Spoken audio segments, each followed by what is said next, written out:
up, Samurai Assassins? Fat Samurai Guy is here, and welcome to another episode of The Movie Dojo, where we discuss martial arts cinema and action films. Today in the dojo, I'm going to review Monk Comes Down the Mountain.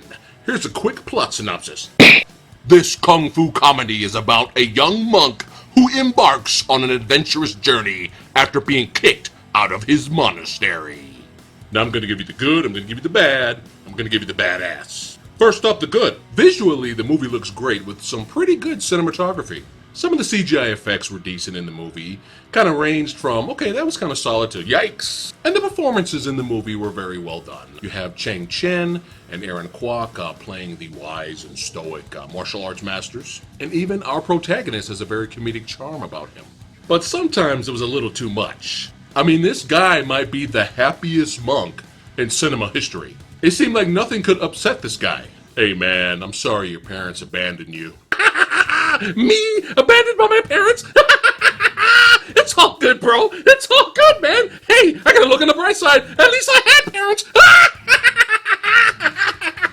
Dude, are you seriously like out here alone with no place to live and shit? Man, that's fucked up. That's right. I'm poor and I'm starving.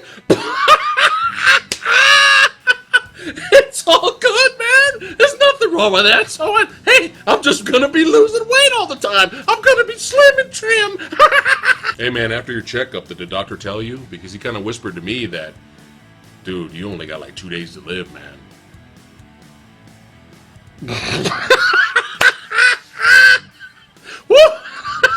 I mean, who wanted to live forever, man? Seriously, I didn't. Now for the bad. Messy storytelling, no character development at all.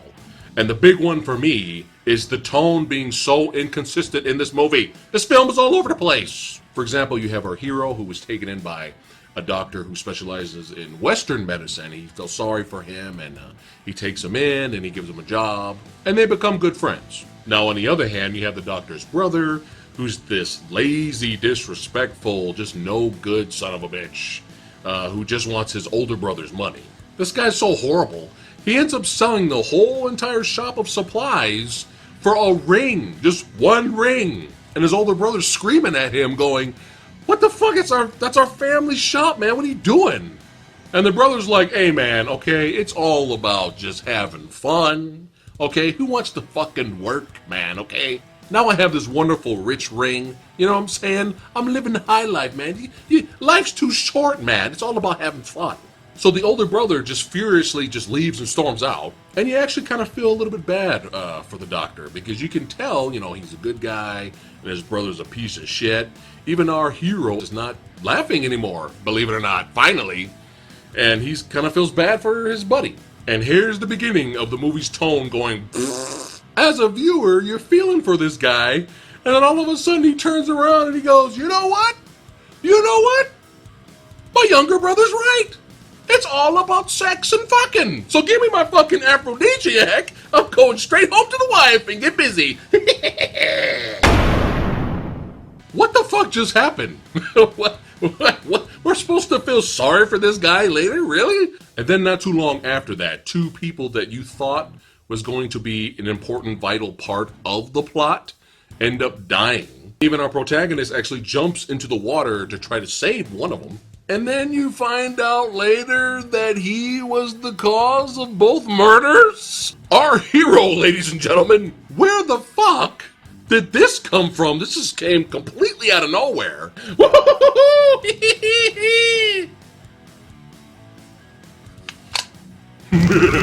And when he had a fucking change of heart, decides to dive in the water and try to save one of them? Okay. And then despite other bullshit and things happening and going on, we have a fucking subplot of some bitch that wants to get fucking pregnant. Like, what? You keep going back to the monastery and try to go to the monks for help? But she somehow thinks that our hero is the one that's supposed to fuck her? Like, why? Where did this come from? Like... Okay, I'm confused. So then they both have some G-rated Disney fucking. And then she just ditches this guy. And then we have this dumbass scene. I'm never gonna see her again.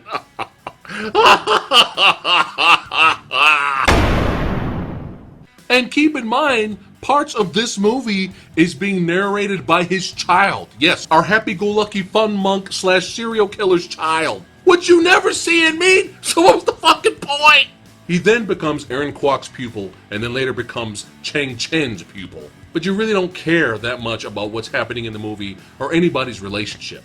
And there is just way too much wire fu in this movie. I get it, it's a fantasy film, I get it, okay? It comes with the territory, but they really needed an action director like Yuen Wah. The legendary Yuen Wah knows what the fuck he's doing, okay? He knows how to combine over-the-top insane wire fu mixed with really impressive, grounded fight choreography. Some of the fights in this movie is okay, but overall it's just really unimpressive wire fu.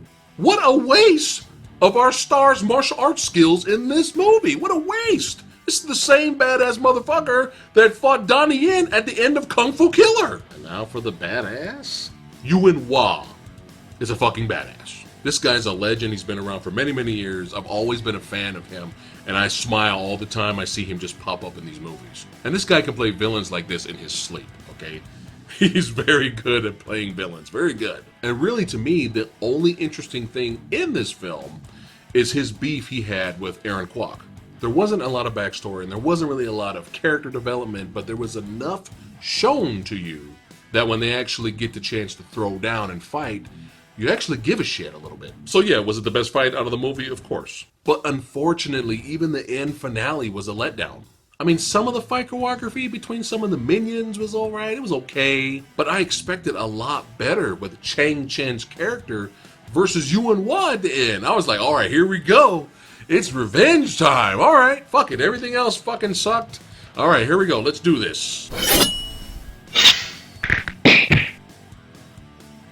And the worst thing of all, the one piece of shit person that caused all of this drama didn't die. How the fuck did this happen? This character was a spoiled, weak, pathetic fool, and this motherfucker lives? What the fuck, movie? Now, is this movie harmless? Yes. Can you have fun with it and enjoy its fun moments? Yes. But for me, the negatives really outweigh the positives in this movie. There are way better kung fu fantasy comedies out there. So I give Monk Comes Down the Mountain 1.5 out of 5 ninja stars. That's it for today's episode of The Movie Dojo. Let me know what you guys thought of Monk Comes Down the Mountain in the comments below. And thank you all for watching. You guys rock. And stay tuned for my next review of Ip Man 3. See you next time. Like, share, subscribe. Like, share, subscribe.